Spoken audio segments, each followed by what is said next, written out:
Okay, the stream has started on YouTube. On YouTube? All right. I'll Yes. go to Tubes of You and mute me and say hello to our fine fellow listeners. I am subscribed. Pickle and a peach. People, where are we? Videos. There we are. Meet me. I'm a peach. Mute. Mute. We don't have a share per se. Hello, Rumi.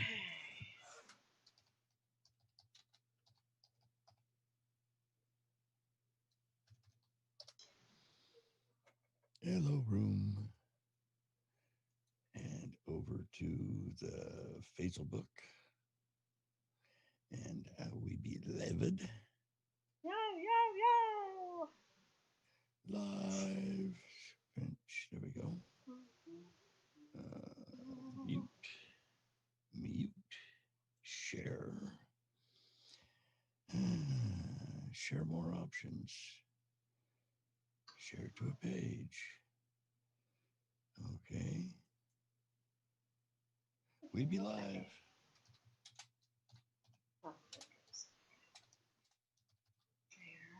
Hey. I do believe we have been paged. Brad made it. Hello, buddy. Nephew, not Stags.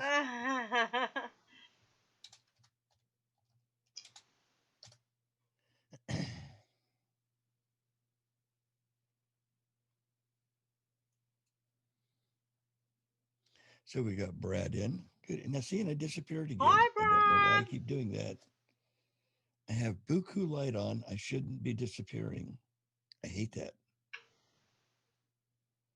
It's irritating. Hey, Sarah. Good evening, hon. Hey, Sarah. We're Mike almost ready.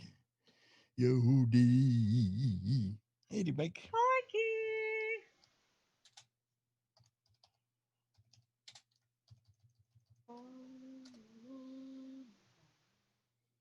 Back when I hit the thingy. The thingy. Hey, Jan. Which Jen? Sister Sister Jen? of mine. The thingy. I know we have it's so cool. We have a whole bunch of Jens. We got a Burton, a May, a Torres, um, and, what's J Pound?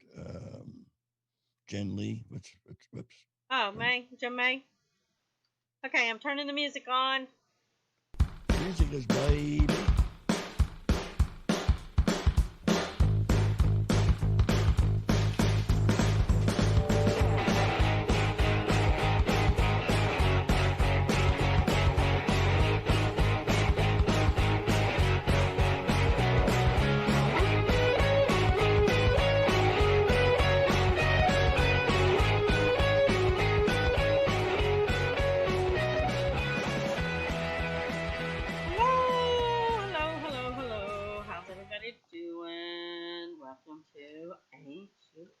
I is good. How about you tonight, hon? I'm good. No football today, so it was a quiet day. I got to sit around and Zoom and chill with y'all. True. Which is always a good thing, you know. It is. What about you? It is always a good thing. What did you do Am all I day? ready? Besides What did I do besides today? chilling. I really didn't do a lot. We did the show, for Mike, and I chit chatted with everybody in the chat room, and then we chit chatted on Zoom for a little while, and well, that was about all I've done today. I should be productive and do something. Um, well, I did fry some sausage. I fried sausage and made wop biscuits. You know what wop Sounds biscuits are, good. right? Those are the biscuits that you peel the paper off of and you whop them on the side of the counter and they open up and then you bake them. Huh. I don't think Yeah, I've had those. sure you have. Pillsbury, yeah. Or all of the generic best choice. Everybody and their sister makes what, they have cinnamon rolls, they've got croissants, canned biscuits.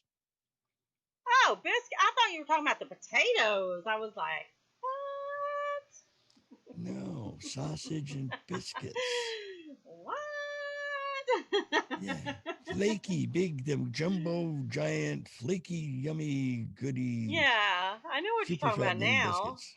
Yeah, So what nut happens when you're biscuits. multitasking here? Hey, what can That's I true. say? You are pushing all of the buttons. I'm just tonsils. You do all of the work. You Oh, actually do. whatever. I'm just. I'd rather you be the tonsils. I'm eye candy. No, that's not true. Eye I'm candy. not No, very not good even. with tonsils. Yeah, not my thing. It's all you. That one All deserved you. one. Sorry. Oh, me. Well, you ready to do the daily hello? I certainly are. I always are.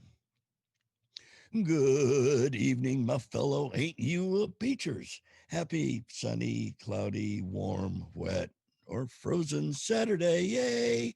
It's the 326th day with 40, just like the rain did a long time ago, still to go.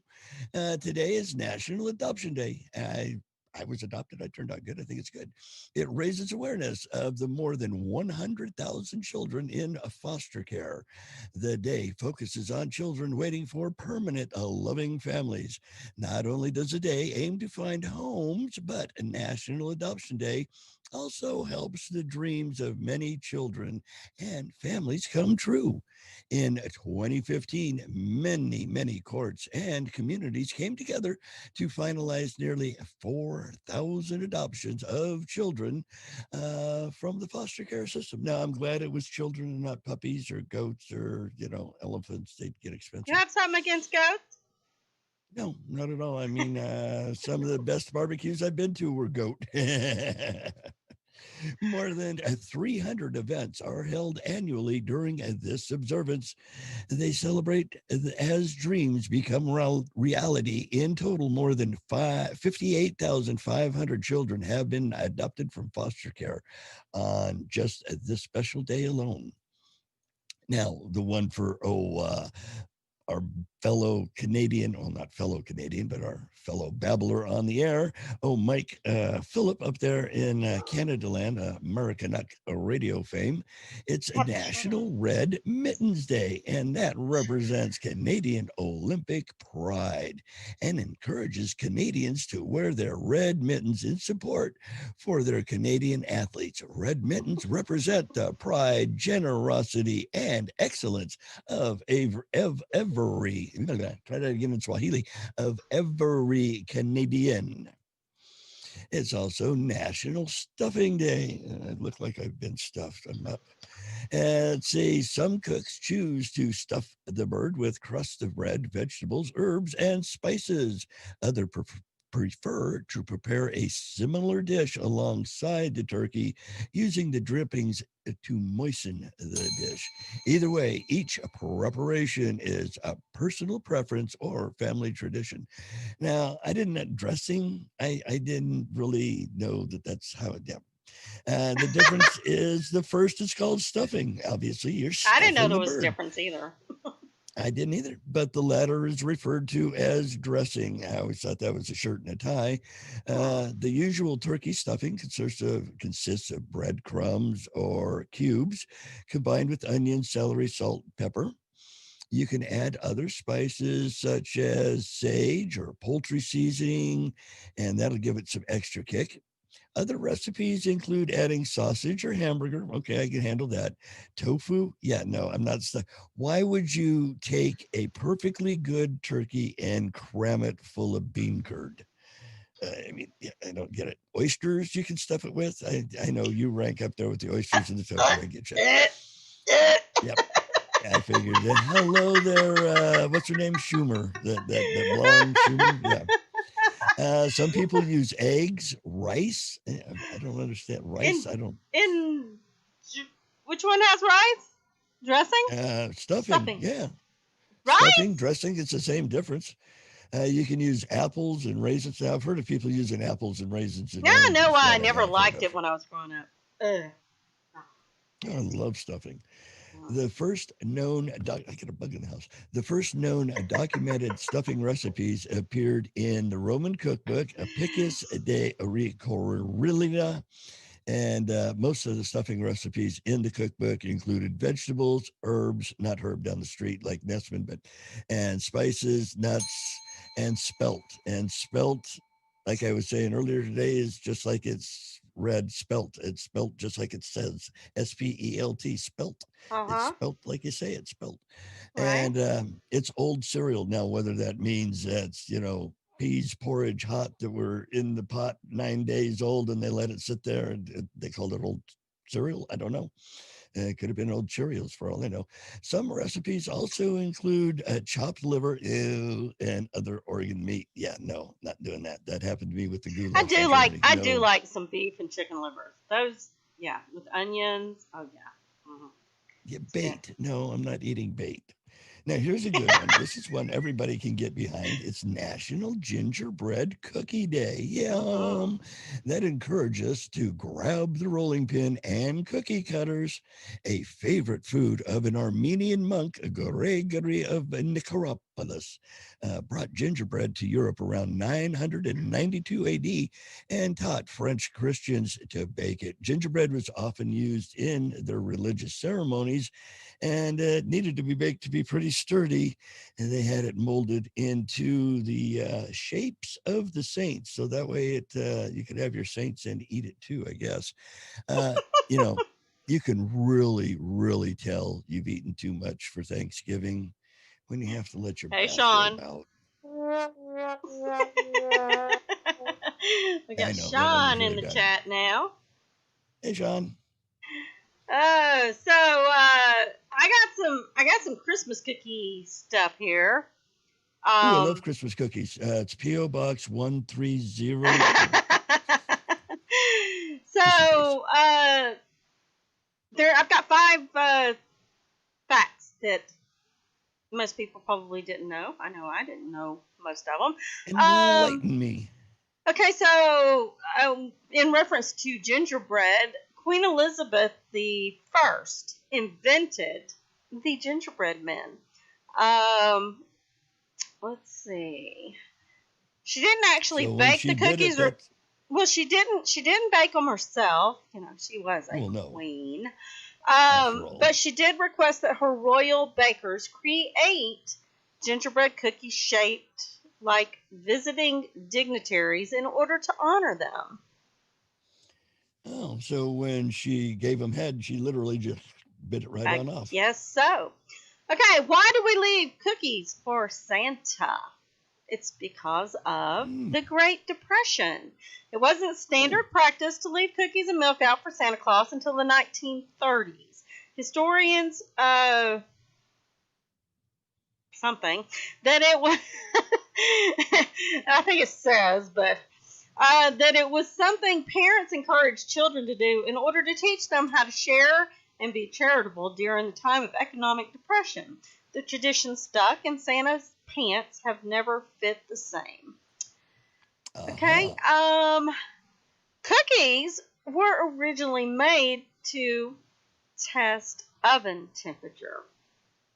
According Really? to culinary historians, cookies as we know them today were first made not to eat but to test the temperature.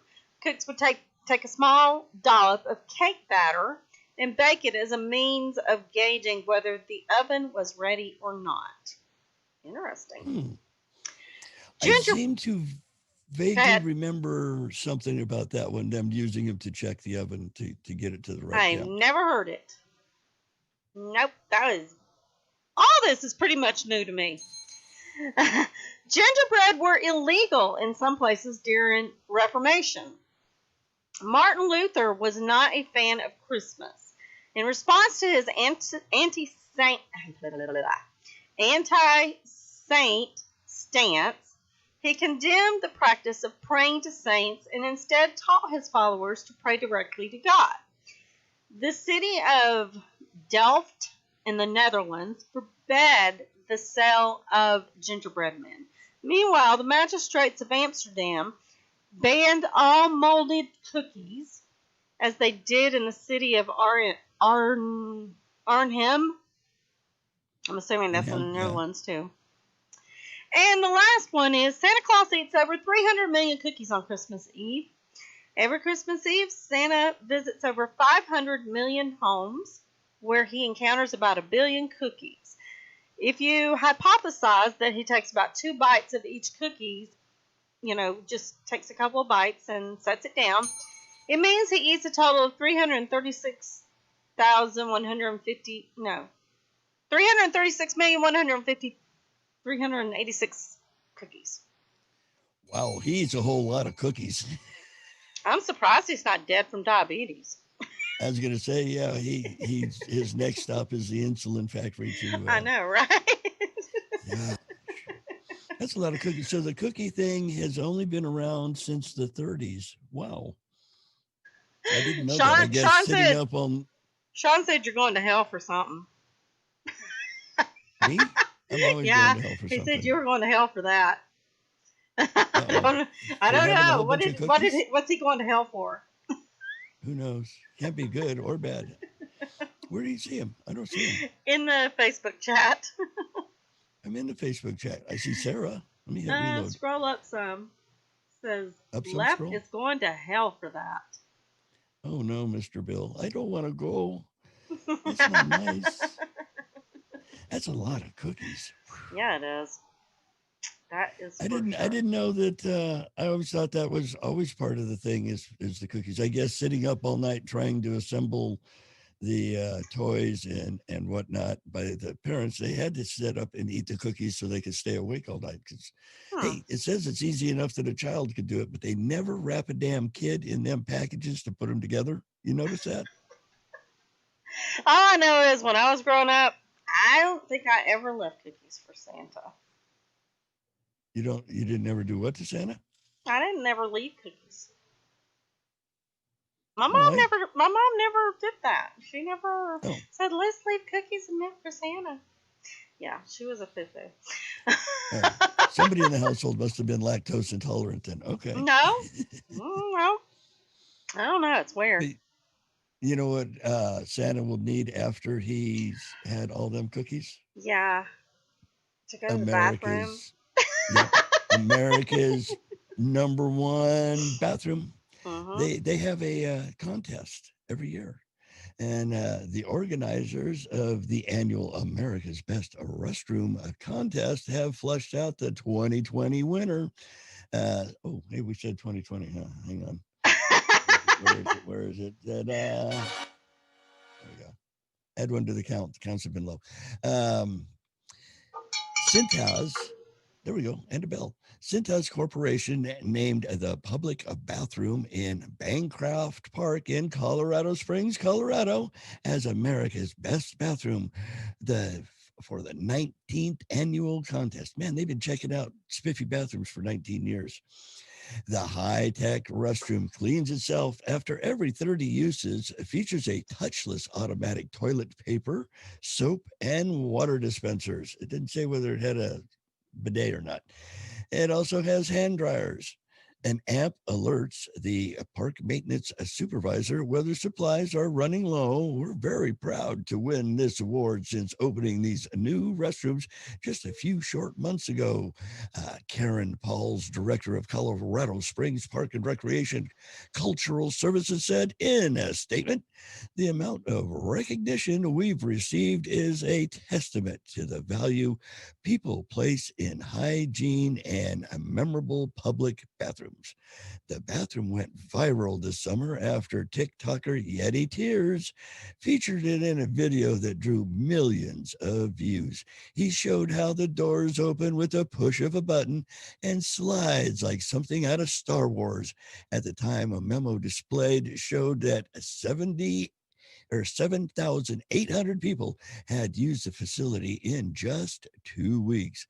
It's a state of the art, he said in the video. The city spent, are you ready for this? It's cheap, $301 $100,000 on the high-tech bathroom during the large renovation of the park. Fox 21 reported Steve Bodette, I wonder if that's any relation to John Bodette leaving the light on, a central projects coordinator for the city, told the outlet that the self-cleaning automatic dispensing functions were meant to save money in the long run. He explained that a timer triggers an alarm every 7 minutes aimed at preventing vandals and preventing vandalism that park bathrooms had suffered in the past. Kaylin Pate, oh my God, how do they get these names? Who had tried out the restroom, told Fox 21 she was shocked by the unusual facilities. It's very different, Pate said. It felt like I was in the future. Bancroft Park's new restroom beat 9 other finalists during the online vote that ran from September to October.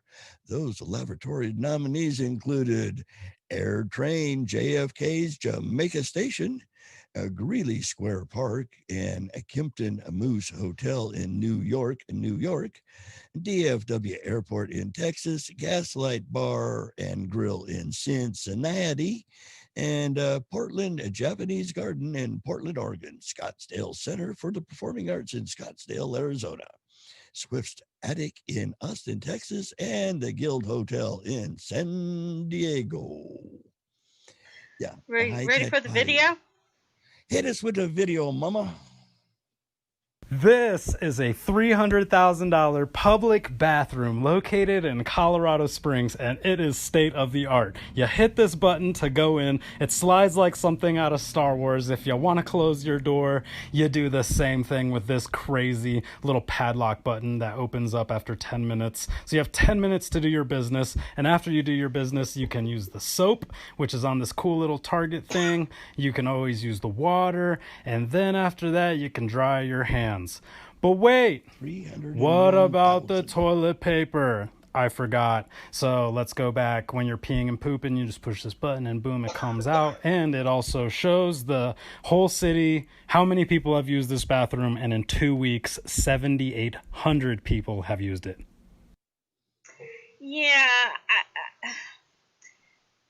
I don't know. I mean, I've gone to the bathroom and it takes me a little bit longer than 10 minutes sometimes. Uh-oh.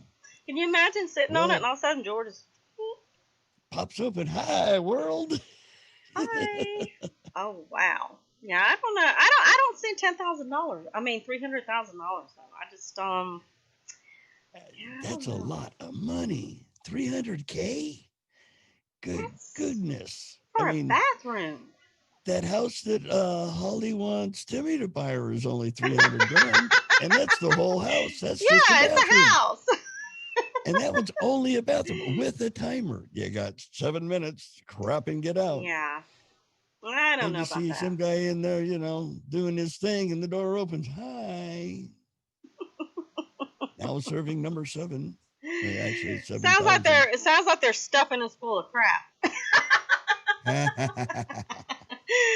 So speaking of stuffing, it's one of the few European imports on your Thanksgiving menu. Turkey, mashed potatoes, sweet potatoes, pumpkin pie, cranberry sauce, all were unknown in the Old World. Colonists either invented these dishes or adapted them from Native American diets. But bread stuffing is known as far back as Roman times. Didn't know that. Right. The first stuffing recipe included, are y'all ready for this? You'll probably never see stuffing the same. Crushed brains. The earliest known stuffing recipe comes from a 1600-year-old Roman cookbook. It advises crushed pepper, lavage, ginger, cut meat, cooked spelt, crushed brains cooked in the chicken broth, and I don't think no, that just re-quantified my reason for never eating it. Stuffing, no. Brains in your stuffing. Was I've heard originally of brain food before, but that's ridiculous. It was originally a military term. Now it basically means anything, as in, whose stuff is this? but originally to stuff meant to fortify a military force with needed supplies. So when you say, I made enough stuffing to feed an army, you're more literal than you think. It sounds it. Don't copy stovetop. That stuff's patent. Yes, there is a U.S. patent 3870803 that announces that an instant stuffing having the textural, moisture, and flavor characteristics associated with traditional baked stuffing can be prepared by providing a first component comprising dried yeast leaven, cornbread, crumb, or a mixture of ...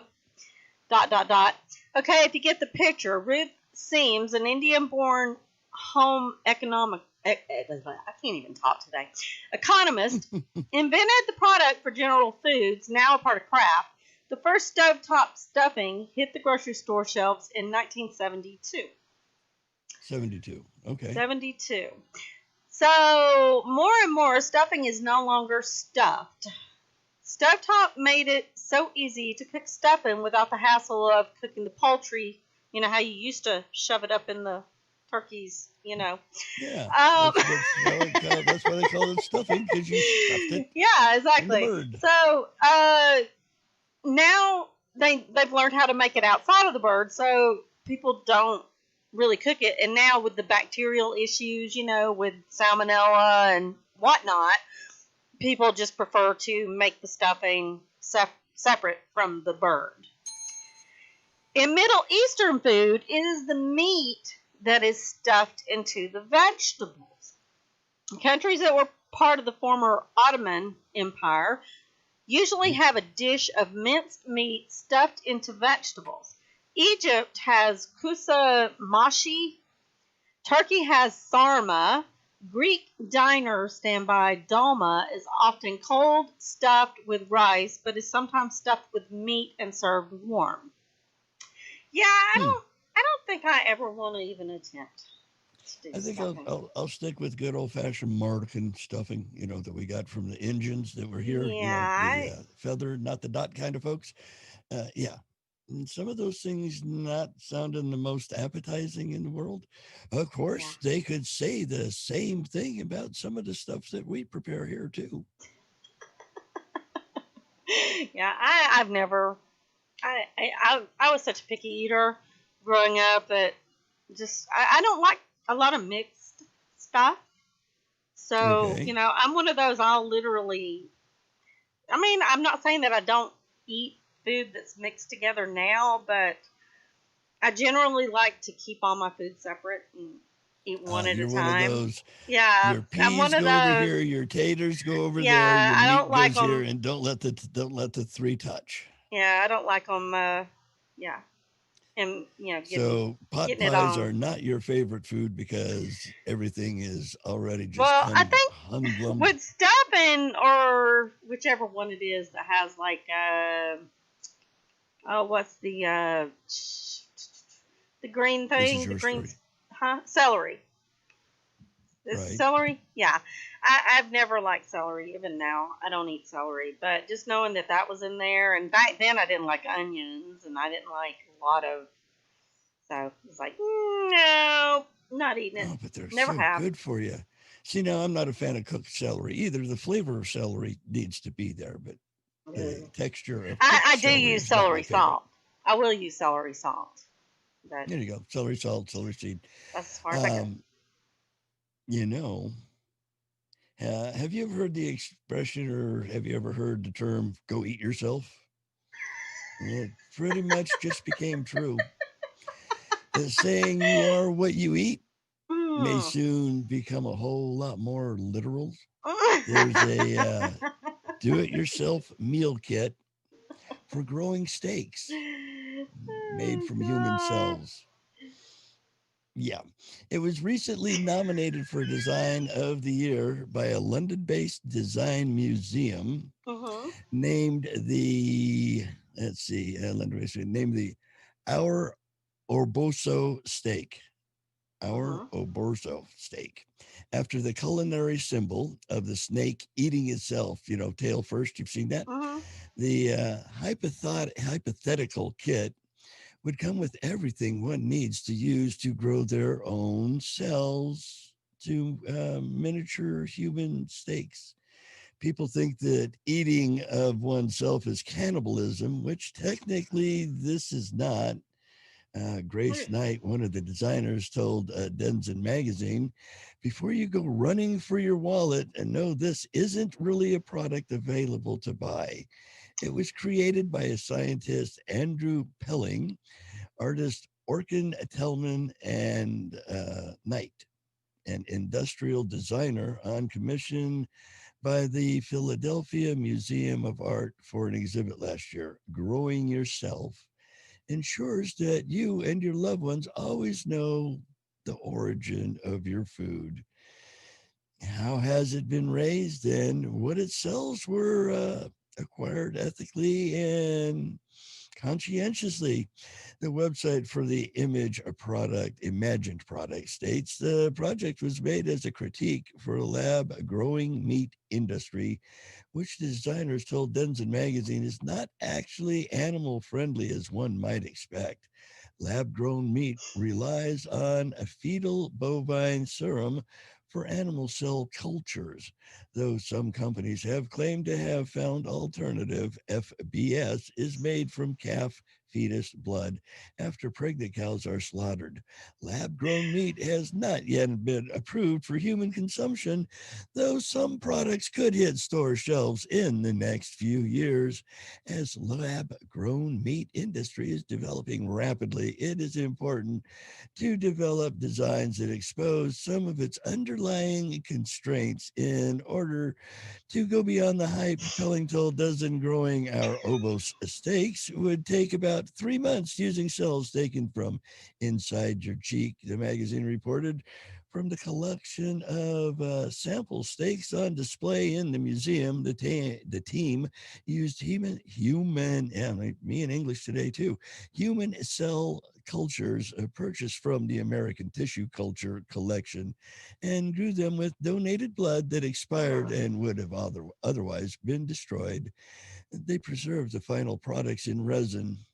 Expired human blood is a waste material in the medical system and is cheaper and more sustainable than FBS and culturally less accepted, Knight told Denizen. Yeah, no, wrong. Fire trucking, no, not no, but Hades, no. Yeah, that's people. No, lab grown folks, not doing it. No, not even Yeah, like the boys talk about in the mornings. Yeah, everybody has a price. Yeah, no, I'm not eating of myself. Thank you. that No. just looks gross. I'm sorry. That just looks Yeah, gross. no. Gross. That is just, Gross. ooh, that's Yeah, disgusting. I definitely think I'll pass on that. And they even look like little bodies in there. If yeah, no. Mm-mm. That's, ooh. Yeah, I'll pass Talk on about that. heebie-jeebies. Remember the movie Soylent Green? There you go. It's Yeah. really people. Yeah, I will definitely pass on that. Yes. No, not gonna does it. So, a Florida man, to change the subject here. Good for Florida. That doesn't pull you out. Yeah. A Florida man had a T-shirt that says, let's see, wait, let me pull the picture up. Okay. Who needs drugs? No, seriously. I have drugs. Oh, drugs. That's with a D, not an R. I thought you said rugs, like carpet. No. So, oddly enough, it wasn't the T-shirt that led John Balmer his arrest at Kmart in Hudson, Florida. No, But it probably didn't help.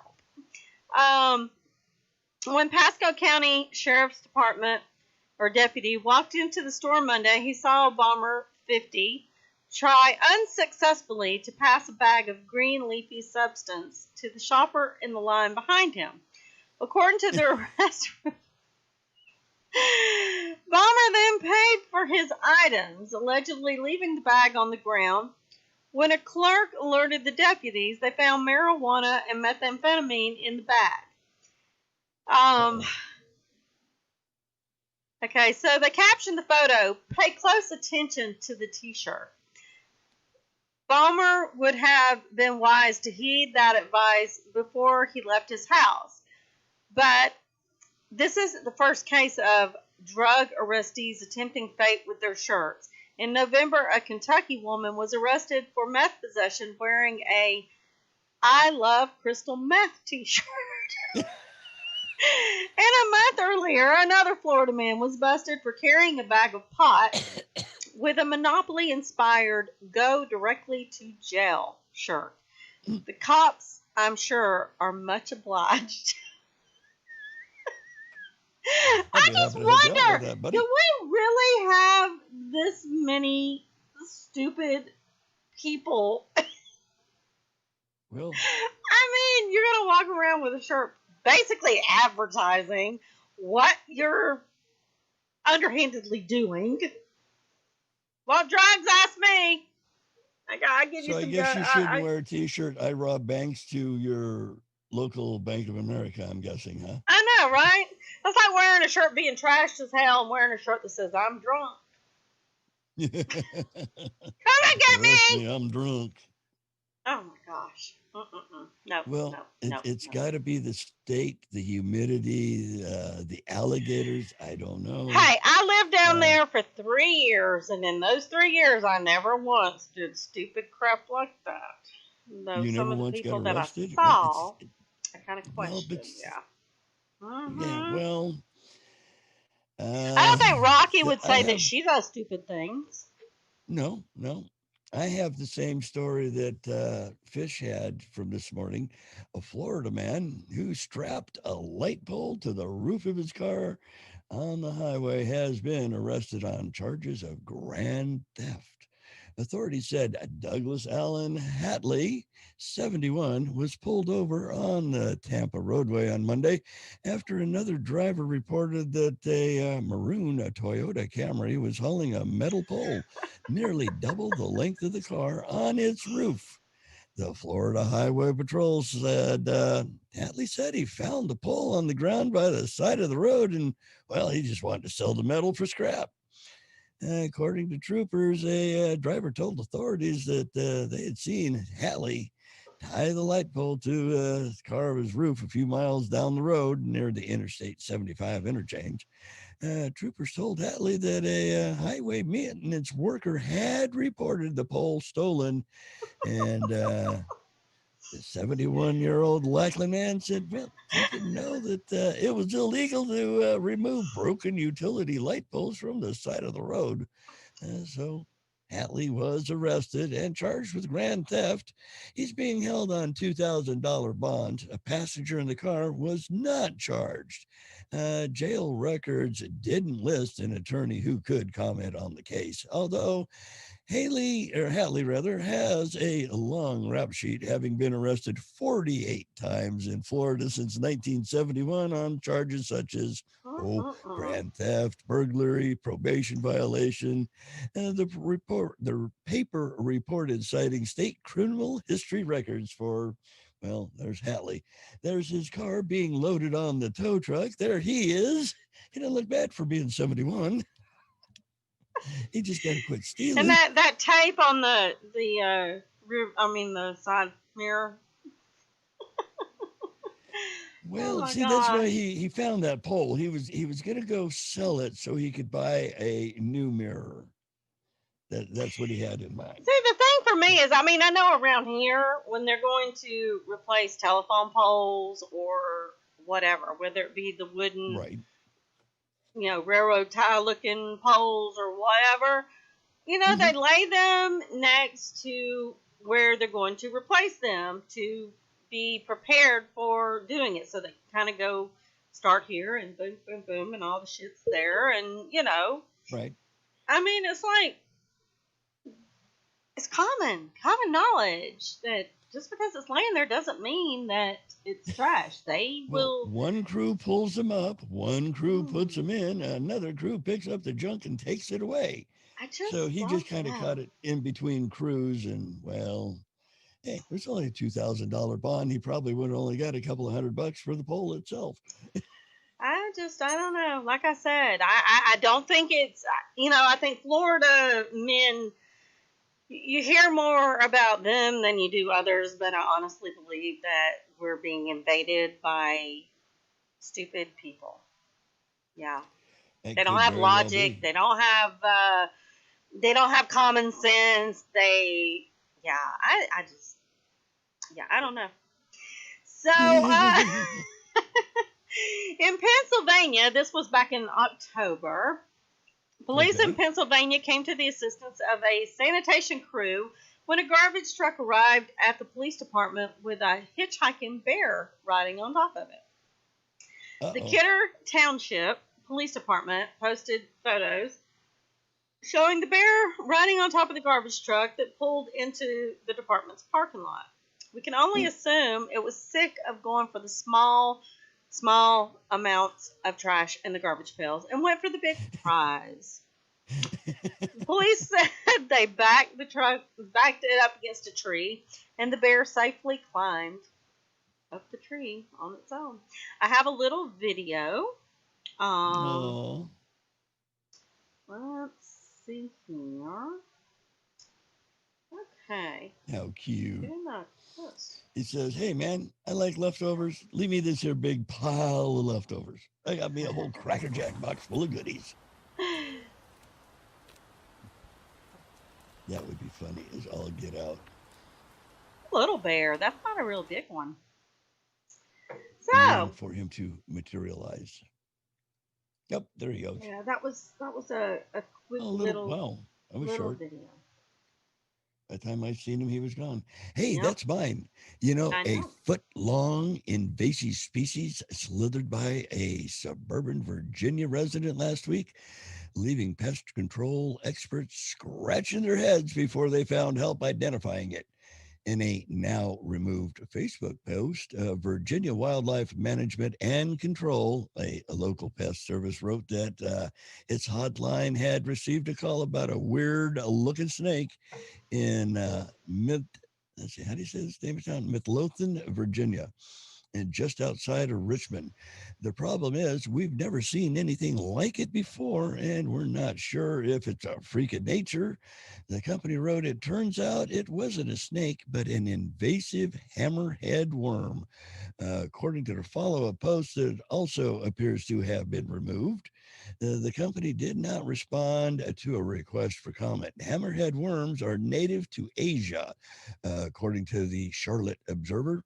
They feed on normal earthworms as compared to abnormal earthworms, I'm guessing, and other organisms in the soil, and sometimes cannibalize themselves. Wow.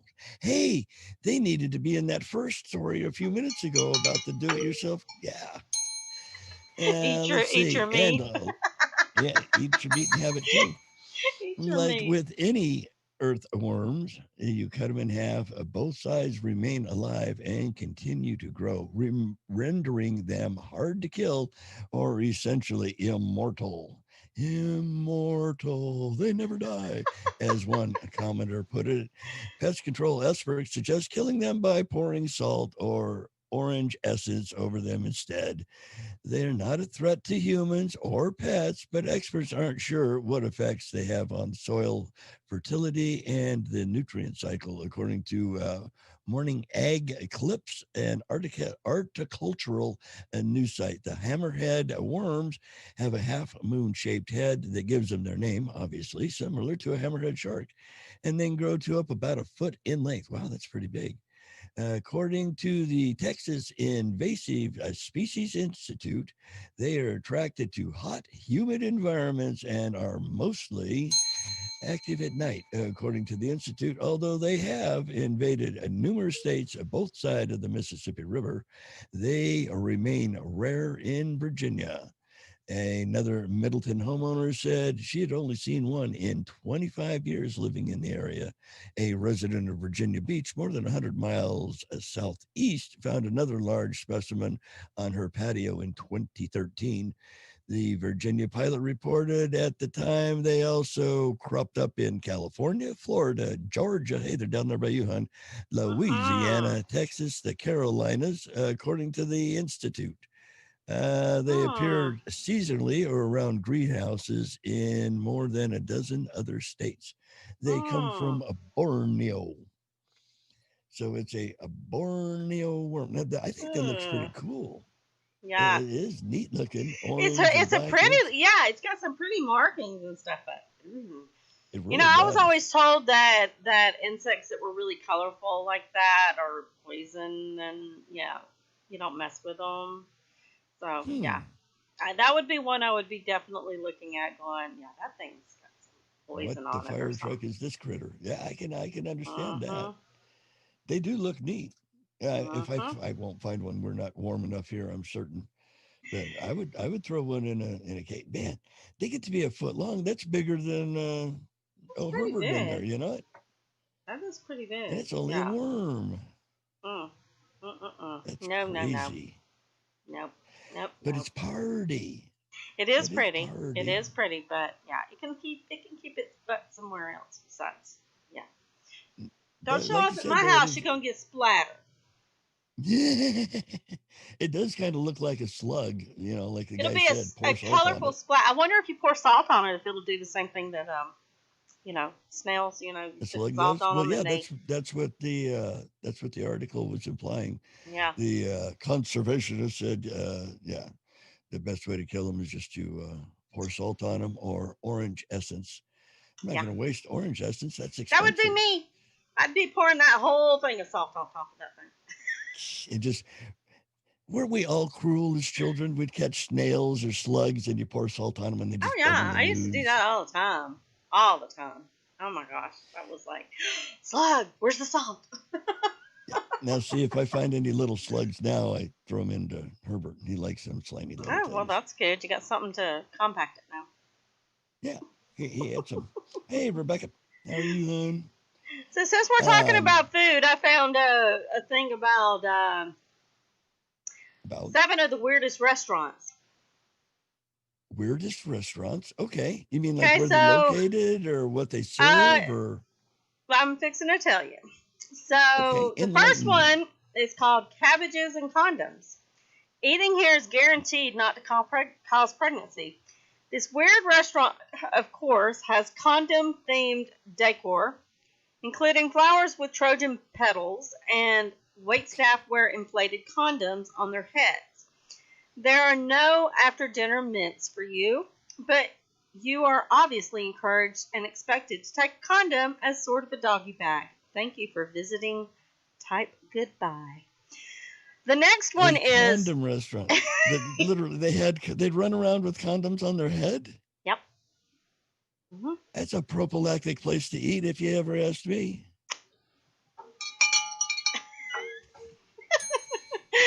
The next one is called a Heart Attack Grill. This one's in Las Vegas. Let's see, what happens in Vegas stays in Vegas, including calories. Right. The waitresses here are underdressed like sexy nurses. And it jumps on me. Combine that with the food, and it's sure to raise your blood pressure. The dishes here are full artery clogging pork patty quadruple bypass burgers. If that's not bad or unhealthy enough, get this.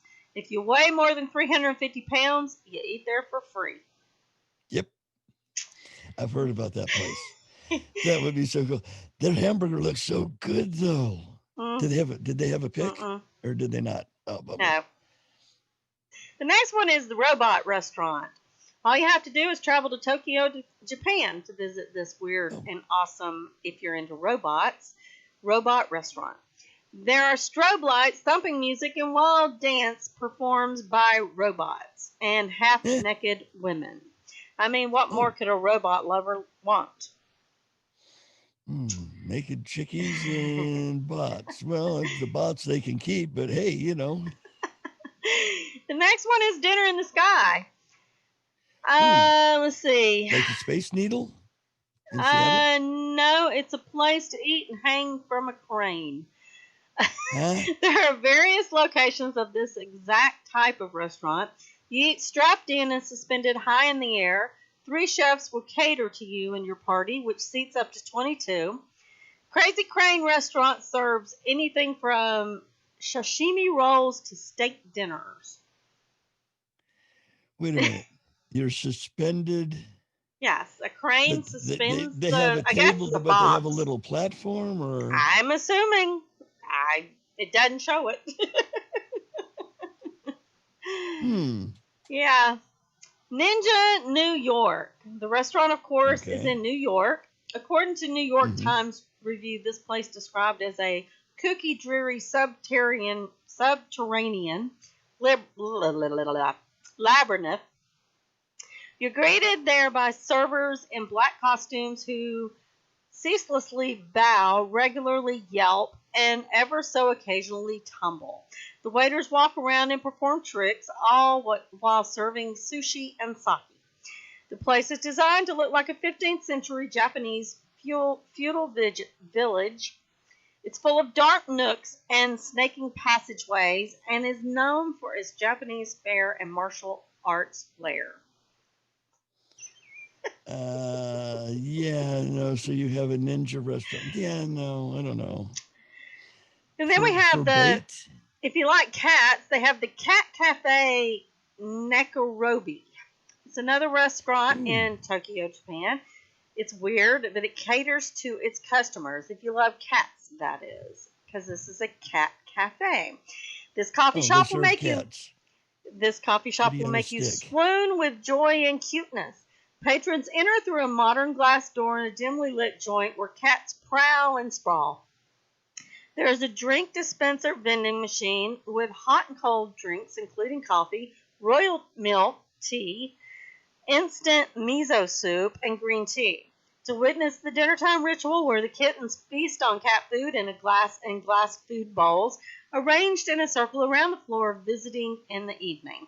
This place is clearly the cat's meow for any cat lover. Hey, wait a minute. You're going to go eat amongst a bunch Not of me. kittens. You don't get to eat the kittens. You eat Mm. amongst the kittens that Mhm. are I don't even want to eat amongst them. Ain't free happening. roaming feline. Not happening. No. Okay, Hmm. we got the last one, which is a safe house. It's called the Safe House. The bar is in Milwaukee, Wisconsin, or the restaurant. And the outside won't wow you. It's the inside where you have an experience. The spy-themed Okay. restaurant is based on the CIA definition of a safe house, meaning it's seemingly innocent premises where an intelligent organization conducts its covert operations in relative security. There's no sign advertising the safe house, and you need to know the password to enter the place. Yeah. That would be neat. That's kind of like the Magic Castle in Hollywood. If you're not a magician, you can't get in the Magic Castle. Yeah. Good food, and there's people doing shows all over the place and secret passageways, and it's really super cool. One night, my niece and I were at the Magic Castle, and I accidentally imbibed too many grape juices with dinner, and don't remember leaving the table. But evidently, that night we were there, the cast from some TV show, ER, Right. were all there running around. I don't remember it myself. I remember us sitting down to have dinner, ordering multiple lobsters and multiple bottles of wine, and I don't remember after that. So you got one You'll last have to ask story, the Liz. meteorites, or the meteor. I do. An Indonesian man turned an unusual bit of property damage into a fortune when he sold the meteorite that crashed through his roof for over $1 million. Wouldn't that be nice? Joshua Huntelang, 33, said he was working outside his home in Sumatra when the meteorite crashed through the roof of his house and landed outside. When I lifted it, the stone was still warm, and I brought it into the house, and told the news outlet Compass. He posted the video on Facebook showing the spot where the metallic object had crashed through his tin roof. The 4.5-pound chunk of a CM1/2 carbonaceous chondrite, a rare variety of meteorite, was valued at $1,858,556 by experts and attracted the attention of U.S. expert Jared Collins, who purchased the meteorite and resold it to a fellow U.S. collector, Jay Patig. Hasberg did not disclose the amount he was paid for the meteorite, but he indicated it was over $1 million. He said the money will allow his family to expand, and he also plans to donate some towards the building of a local church. Pretty cool. Not many people get to have $1 million literally drop in their lap. I just don't understand though why. I mean, $1 million for a meteorite? Oh yeah, they're valuable. We figured that's a piece of the solar system. It's not a native rock. That's a space rock, if there ever was a space rock. But wow. Hey, I would have never imagined that. Oh, you can make big time. Okay, I can see like 30,000 or 50,000, but $1 million? Yeah, you could get 30 or 40,000 for small ones. Wow. I'm gonna start looking. I'm gonna start looking for some. Yeah, you should. They used to have a show on the Discovery Channel called Meteor Hunters or Meteorites or something like that. And that's what these boys would do. They would go out and hunt up. You had a lot of meteor wrongs, and occasionally they'd get a meteor right. That's just crazy. That's an actual, honest to goodness piece of space that has gotten I never would have dreamed. You can make so much off of meteorites. Oh, yeah. They find quite a few in Antarctica because they're generally dark in color from being burned up in the atmosphere. Remember the one that went through the roof and landed on that lady that was laying on her couch? I think we did the story on that. We did a story about that. I wonder how much she sold hers for. I think that they were trying to... The people that owned the property, I think, claimed the rock as being theirs, and they wouldn't let her sell it, as I recall. Gotcha. Okay. And it depends on what flavor it is. There's different compositions to it. That can be just rock. It can be iron, nickel. It can be, there's all kinds of different. That's interesting. I did not know that. Rebecca says she has fireballs around her. You mean the drink fireballs or actual in the sky there, girl? So we're almost done. We are done. So y'all just remember, share, and we'll be next Saturday at 5 o'clock Eastern Time. And we're also on Spreaker. Stay healthy, everybody. Peace out. Until next week.